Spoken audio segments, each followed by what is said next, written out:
बहुत सारी लड़कियां एक गलती करती हैं।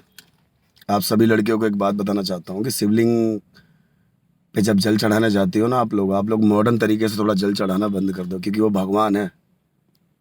ठीक है, भगवान को कभी भी इस तरीके से मत लिया करो। जितना ईजिली लोगी ना तो अपने लिए पाप को गढ़ लोगी। पाप को गढ़ने का मतलब है अपने लाइफ की प्रॉब्लम बढ़ा रही हो आप। कभी भी शिवलिंग पे जल चढ़ाना तो शिवलिंग को छूना मत, और जल चढ़ाकर उनको दूर से ही नमस्कार करना, क्योंकि शिव जी हमेशा ध्यान में रहते हैं और स्त्री का हाथ लगते ही ध्यान भंग होने की बात होती है।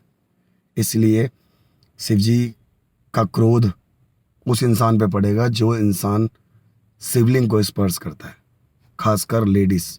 आदमी कर सकते हैं, आदमी कोई भी आदमी कर सकता है। ठीक है, इसीलिए नंदी जी को बोला गया था, शिव जी ने वरदान दिया था नंदी जी को कि तुम्हारी कान में आकर, मतलब नंदी जी के कान में जो भी अपने मन की इच्छा बोलेगा वो महादेव के मन तक पहुंचेगी, महादेव तक पहुंचेगी वो बात, और महादेव उसको पूर्ण करेंगे। तो आप लोग मेरी बात को ना ध्यान से सुन लेना।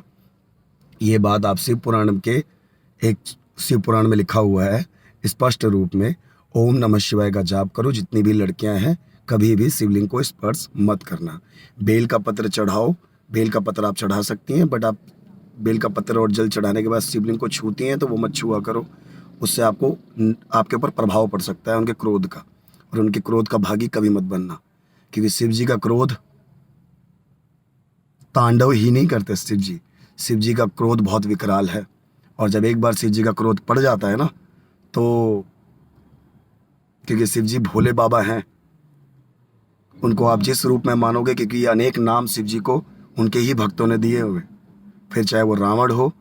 एक रावण की छोटी सी कहानी बता देता हूँ कि रावण जी ने भी शिव जी को ऐसे ही नहीं माना था।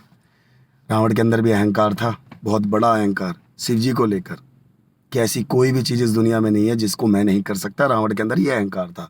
तब रावण ने, क्योंकि कैलाश पर्वत के ऊपर से ना कुछ भी नहीं निकलता, तो एक विमान में बैठा हुआ रावण कैलाश पर्वत के ऊपर से जा रहा था।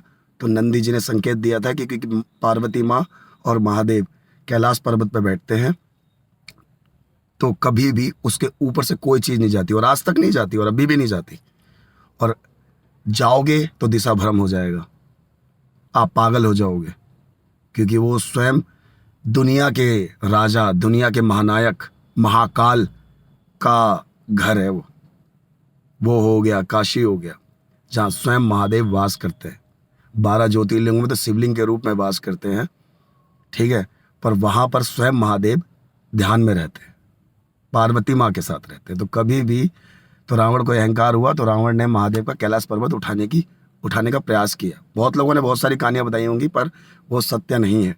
सत्य यह है कि उसने अपने अहंकार के रूप में उसको उठाया कैलाश पर्वत को, पर कैलाश पर्वत उठा नहीं, क्योंकि महादेव ने अपने अंगूठे से, पैर के अंगूठे से उसको कैलाश पर्वत को दबाया, और उसके वो जख्मी हो गया।